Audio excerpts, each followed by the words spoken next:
tapi dia bisa dengan kemampuan dia anjir. Jadi tangannya tuh di Om, mau ngapain om? anjir.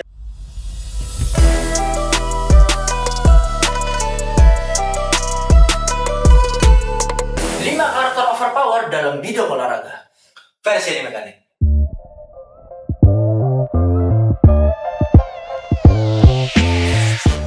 Oke, sekarang kita bakal ngomongin karakter-karakter overpower, tapi ini bukan soal fighting nih bro.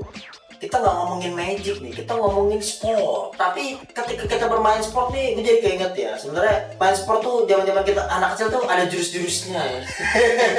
Tapi kalau terlalu jurus nanti menjerumus ke magic ya. Ya. Nah, jadi ini karakter overpower tapi masih masuk ke dalam kategori sport. Oke, yang pertama aja kita punya Tsubasa Ozora. Udah pasti banget gak sih? Udah pasti banget. Bagaimana dengan cara dia bola adalah teman. Dan kemudian bagaimana dia dribbling bisa, nge-shoot bisa, oper bisa. Gila. Yang nggak bisa cuma satu, dia kiper. Sebenarnya ini gua agak rancu karena ada juga yang overpower juga nih di. Betul. Itu Hyuga Kojiro, tendangan macan.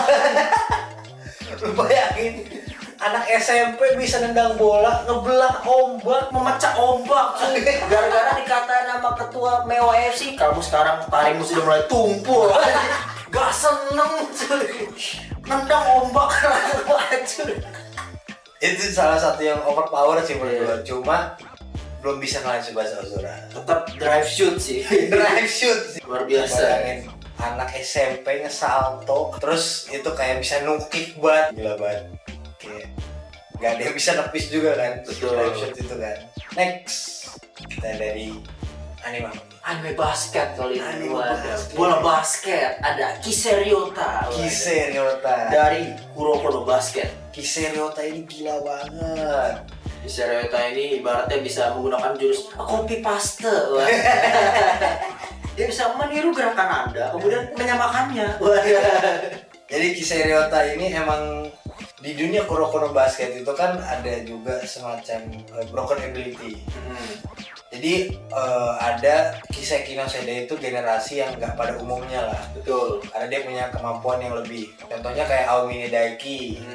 Yaitu dia bisa nge-shoot dari manapun. Betul.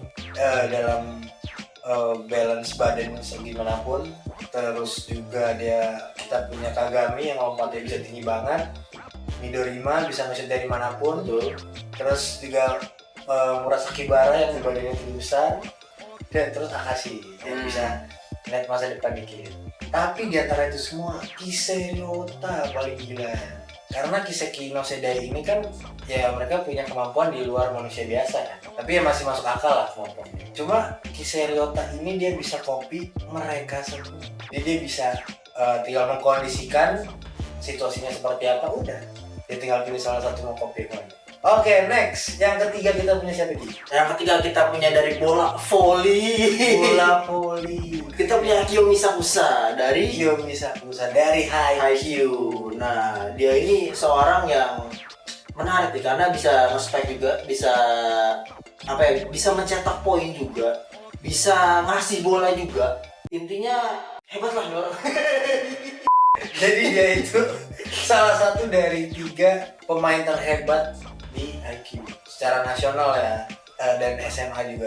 Jadi ada kalau nggak salah namanya Wakatsuki Ryu, Kiyomi Sakusa, dan yang terakhir yang kita udah pasti semua kenal Ushijima Wakatoshi. Oke, jadi di antara ketiga orang tadi kenapa kita memilih Kiyomi Sakusa? Karena dia tuh punya kemampuan yang sangat unik, karena dia itu punya pergelangan tangan yang kayak set gitu. Kayak fleksibel banget gitu loh. Iya. Nah, jadi karena itu arah bola dia itu susah dihadang. Jadi kalau tadi misalnya Wakatsuki Ryu atau Wakatoshi itu bisa nembus blok dengan kekuatan, kalau si Sakusa ini dengan fleksibilitas. Oke, jadi itu yang menurut kita oke. Next kita ada dari iShield 21. Ada iShield 21. Ada Seijuro Shin. Ini sesosok yang larinya ngebut juga tuh. Cuma kalau iShield 21 itu kan tipenya yang dia lari tuh, bawa bola lari kenceng. Kalau si Seijuro Shin ini dia lebih pakai fisik.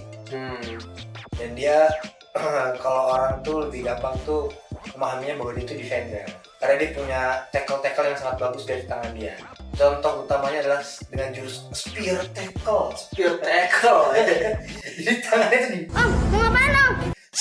anjir. Dulu kayak zaman gue masih SD gitu ya, orang main futsal apa ada spear tackle ya. Kan mereka bajunya tebel ya. Gue main basket gitu lagi begini. Kok harus Jadi spear tackle ini bukan untuk ke badan ya. Misalnya orang bawa bola, dia bisa spear tackle ke bolanya gitu, masuk ke bola. masuk ke badan.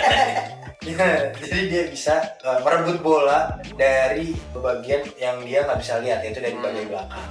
Jadi menurut gue ini oke banget, dan dia bahkan menjadi, kalau nggak salah, jadi musuh terakhir dari Asia 21 di animenya ya, sebelum dia masuk ke Winter Cup. Karena dia selain dengan kecepatan, pintar merebut bola juga ya.